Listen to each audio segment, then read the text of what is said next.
Okay, so I'm going to talk about pull-ups. Uh, Man, especially for those of us who've been out of shape for a long time, when a pull-up is something that's out of reach, something that you can't do, it just seems like the coolest thing in the world. But it's something that's really hard to work up to. And I'll talk about that a little bit. Um, Once you can do a single pull-up, really the sky's the limit. You can really start training that bad boy. But while you're waiting for that point, it's tough. So I'm going to crank out a couple now. I'm still working on really getting that chin under, but doing as close as a pull-up as I can. So let's crank a couple out.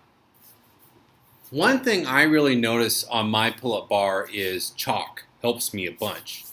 When I started using chalk, it just really helped me with some grip issues, and it really opens your eyes to how big a part that grip strength plays in a pull-up. And I'll talk a little bit about how I developed that and how you can too.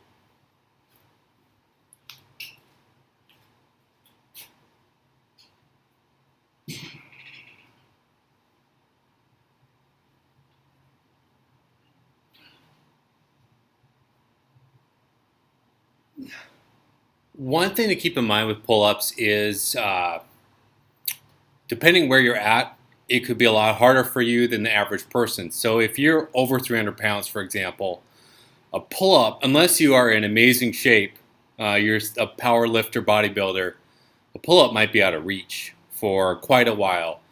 And one of the biggest things you can do is shed some of that excess weight.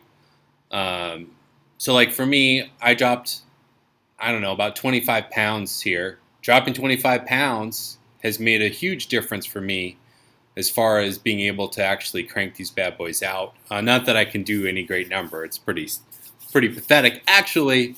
But if you're like me and you're sitting behind a desk ever and you wanted to do pull-up, I'll tell you a little bit about how I got mine going. So be patient with yourself. That's the biggest part of all this stuff. Is if you take it slow, you'll be surprised how fast it actually comes. But if you try to go fast, it is not going to work. I can tell you that from personal experience. Oh yeah. Watch the neck. If you're like me, I kind of suffer from this computer neck thing, too much computer time. And I notice when I pull up, sometimes my body's not getting any further, but I'll try to make it happen with my neck.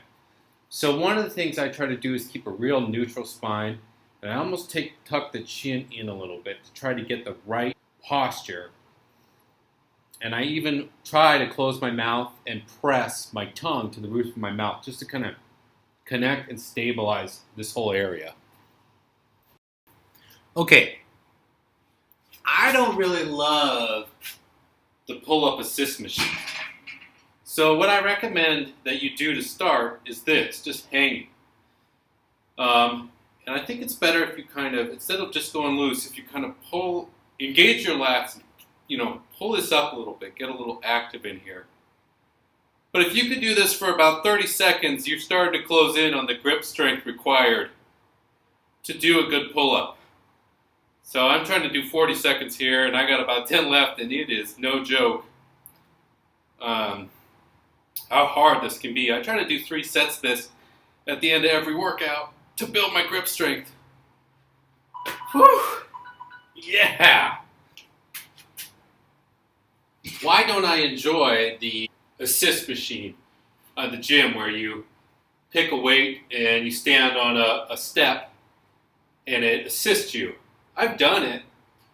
But what I feel like is by standing on a platform, you change the angle and you lose some of the base strength that you need. I think that just the hang is so much more. I mean, for me, the last 3 inches at the bottom of the pull-out, this little part is, for me, the hardest part.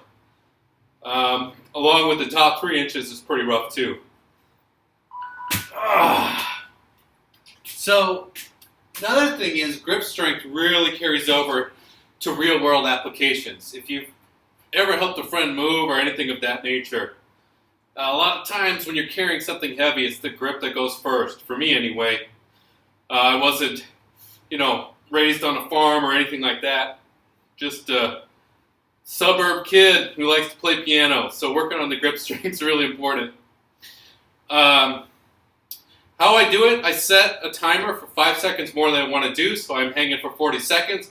I set it for 45, let it count down to 40, jump up and grab the bar, and then I wait for the sweet sound of the timer to beep so I can let go. Woo! Oh yeah. Once you can actually do a hang for 30 seconds or so and you're starting to feel your grip strength get there, the next thing you can do is declines. You can stand on a bench, something like that, or here I'll just jump up and show you.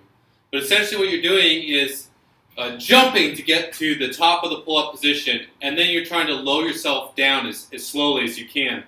When you first start this, it might seem like it's just a little bit less than a total drop. It might feel like just a mildly controlled drop. But you want to get to the point where you can stop at different places. So this might be your very beginning decline. Whoa! Right? As you start to build strength, you're going to look for steps as you go down where you can stop. So let me try that. So a step here, maybe. Step here. Step here. Step here. Step here. Step here. You know, that sort of thing. Eventually, you're going to get to the point where you can do a partial pull-up, something like this. And I would encourage you to just try to do those. You know, long story short, keep working on it. Take it slow. Give the tendons in your elbow some time to catch up. I think that's it for the big hair pull-up episode.